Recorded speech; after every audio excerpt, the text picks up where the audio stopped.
mbokk yi ñu bàyyi xel jotaay bi nga xam ni ci lañ nekk jiitu réew mi moo toog fii xëy na ku ci nekk am na loo bëgg am na loo yéene waaye bëccëgu tey bi lépp xaju fi li ñu mën rek moo ñenn ñi jël ñi ci des travaux de commission yaa ngi fi ci juróomi fan.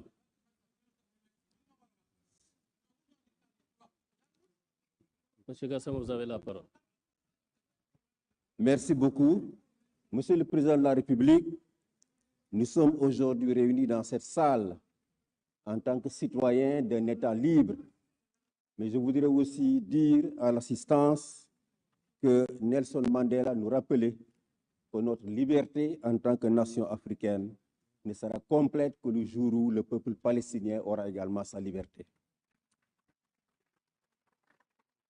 Monsieur le Président de la République, Monsieur le Président de l'Assemblée nationale, Monsieur le Premier ministre et tous les membres du gouvernement, Monsieur le médiateur de la République, nous sommes très honorés d'avoir été invités à participer à ces assises, à ce dialogue national sur le système politique.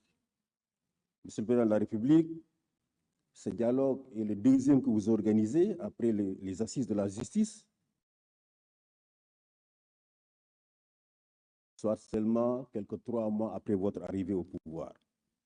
Cette volonté de dialoguer que vous semblez inscrire dans votre gouvernance est à saluer, et Amnesty International, ainsi que toutes les organisations de droits humains, la RADDHO, la Ligue sénégalaise des droits humains, qui ne sont pas présentes, qui n'ont pas l'opportunité de prendre la parole, je peux me permettre de parler en leur nom, saluons cette volonté de dialoguer en permanence avec les forces vives de la nation, parce que nous pensons qu'elle est gage de paix et de stabilité pour notre pays. Monsieur le Président de la République, ce dialogue n'aura de sens, n'aura d'impact sur la vie des citoyens sénégalais que s'il permet de mieux protéger, n'est-ce pas, les droits civils et politiques dans ce pays. S'il permet de mieux également permettre la jouissance des droits civils et politiques dans ce pays. Malheureusement, ce n'est pas toujours le cas. Et notre ami de l'AGS l'a bien dit, tous les citoyens sénégalais jouissant de leurs droits civils et politiques ne peuvent pas voter lors des élections au Sénégal. Et quand je parle de ces citoyens, je parle de toutes les personnes privées de liberté qui sont en détention, qui sont en position de détention préventive, détention provisoire, on dit maintenant, et celles qui, évidemment, sont jugées et qui n'ont pas été définitivement condamnées par les cours de tribunaux, sont aujourd'hui encore ignorées par les autorités en charge des élections. Bien qu'elles jugent de leurs droits civils et politiques, n'est-ce pas, les élections sont organisées en ignorant totalement leur droit, n'est-ce pas, de voter et de prendre part à la direction des affaires de ce pays. Donc, nous exhortons cette Assemblée, et nous savons que cela rencontre votre volonté, Monsieur le Président de la République, que désormais tout soit mis en œuvre pour permettre aux personnes privées de liberté qui jouissent encore de leurs droits civils et politiques puissent voter lors des élections aussi bien présidentielles que législatives ou locales. Nous pensons également, Monsieur le Président de la République, qu'aujourd'hui, la déchéance des droits civiques des citoyens doit être revue. Les droits civiques sont des droits fondamentaux d'un citoyen. Prendre part à la direction des affaires de son public, de son pays, est un droit fondamental garanti par la Constitution et par les traités internationaux. Aujourd'hui, nous pensons que déchoir un citoyen de ses droits civiques ne devrait être prononcé que par un juge, n'est-ce pas, et seulement pour les infractions les plus graves. Et en cela, nous demandons à ce que toutes les infractions qui portent sur la liberté d'expression, telles que la diffamation et autres, n'est-ce pas, soient exclues de la déchéance des droits civiques. Nous savons que toutes les personnes qui sont dans le débat public, qui sont des hommes politiques, la société civile, nous sommes tous exposés à des poursuites pour ces infractions-là. Diffamation, outrage, intérêt public, offense au chef de l'État, nous sommes tous exposés. Tant que nous sommes dans l'espace public, nous sommes exposés. Et donc, pour ces infractions, pour lesquelles les principales victimes sont les hommes politiques, la société civile, les syndicalistes, on puisse évidemment exclure la déchéance des droits civiques, n'est-ce pas, les condamnations liées à ces infractions particulières. Monsieur le Président de la République, Nous saluons, en plus donc des dialogues dont je viens de parler, les concertations avec les travailleurs qui ont permis d'aboutir à un pacte social qui va permettre à ce pays de se consacrer, n'est-ce pas, au travail, qui est le seul, n'est-ce pas, gage pour le développement économique et social de notre nation. Je voudrais aussi terminer, avant que la cloche ne sonne, pour faire un plaidoyer en faveur de la presse. Monsieur le Président de la République, s'il y a eu un développement d'une conscience citoyenne dans ce pays, c'est dû à la presse. Ce n'est pas des partis politiques qui ont démissionné dans le rôle d'éducation des citoyens. Totalement démissionné. C'est la presse qui a permis à une conscience citoyenne de se former dans ce pays et qui a permis qu'on ait dans ce pays des élections libres, démocratiques et transparentes, où avant 23 heures, on sait qui a gagné les élections et qui a perdu. Donc, cette presse doit être soutenue. Il y a beaucoup d'insuffisances aujourd'hui dans le secteur des médias.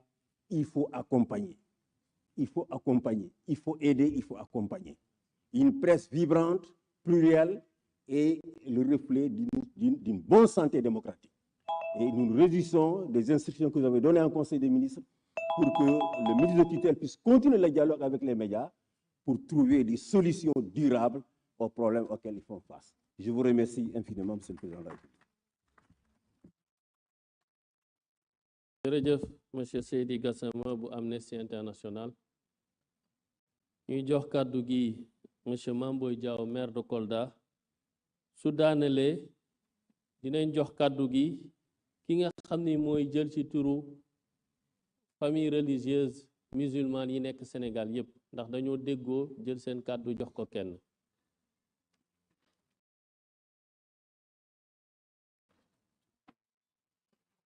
Excellences, Monsieur le Président de la République, Monsieur le Président de l'Assemblée nationale, Monsieur le Premier ministre, honorables membres du gouvernement, distingués invités. Je prends la parole au nom des maires chefs-lieux de région qui ont été invités par Monsieur le Président de la République. Et je me fais le porte-voix de ces maires qui sont présents dans la salle. Monsieur le Président de la République, répondre à votre invitation a été une exigence républicaine parce que vous avez été vous-même l'inspirateur du respect des valeurs républicaines. Ce dialogue que nous commémorons aujourd'hui le 28 est consacré par votre prédécesseur. Dans le respect des us républicains, vous avez voulu le continuer et c'est avec plaisir que c'était un devoir pour chaque citoyen sénégalais d'être là. Notre contribution à cet événement s'articulera déjà autour des attentes fortes des territoires. Étant un délégataire de missions de service public qui nous ont été dévolues par l'État central, nous pensons que le dialogue des territoires doit être une continuation dans le cadre d'une meilleure approche pour le bénéfice des populations.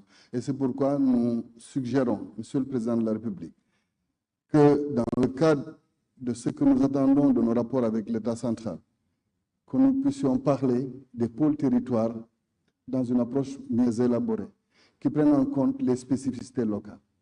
Il en va de même des sujets lancinants de la délimitation des communes chefs-lieux de département, des recettes et des moyens mis à disposition de ces collectivités territoriales. Tout ceci nous permettra de mieux nous préparer à faire face aux pôles territoires que vous avez mis en place. Et pour ça, nous marquons une disponibilité totale pour pouvoir discuter avec vous de ces sujets-là. Donc, nous souhaitons vivement un dialogue des territoires parce que nous sommes la dernière frange d'une politique de décentralisation qui permet au quotidien de mieux gérer les préoccupations des Sénégalais. De notre côté, puisqu'il s'agit d'un dialogue politique et pour rester dans les thématiques qui ont été soulevées, nous pensons aussi qu'il y a des sujets sur lesquels l'approche doit prendre en compte certaines spécificités.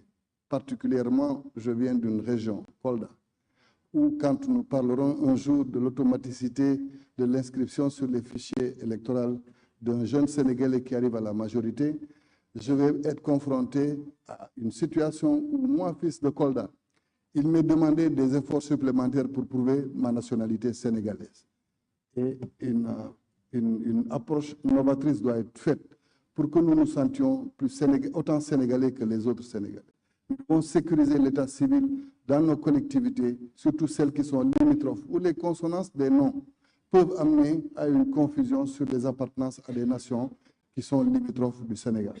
Et c'est pourquoi nous allons apporter ces contributions dans le cadre des thématiques qui vont être développées tout à l'heure. De la même manière, Monsieur le Président de la République, il est bon que la réflexion qui a été faite autour des partis politiques puisse ne pas exclure les deux dernières générations de présidents de la République que nous avons eues. Le président Macky Sall, comme vous-même, venez de forces émergentes, c'est-à-dire de partis politiques qui sont nés et qui, en moins d'une dizaine d'années, ont pu conquérir le pouvoir.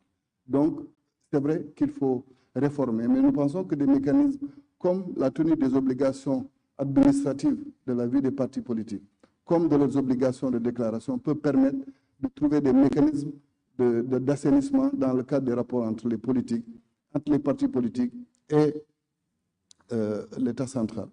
Par ailleurs, Monsieur le Président, moi je voudrais personnellement vous dire que notre pays a une situation où les relations sont cristallisées depuis 2021.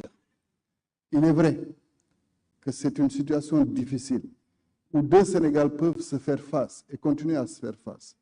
Moi, je milite pour une réconciliation nationale. Vous ne pouvez pas faire moins que Mandela dans cette affaire. Au nom de la vérité, au nom des leçons que nous devons laisser aux générations à venir, nous devons affronter nos propres tares, Monsieur le Président de la République.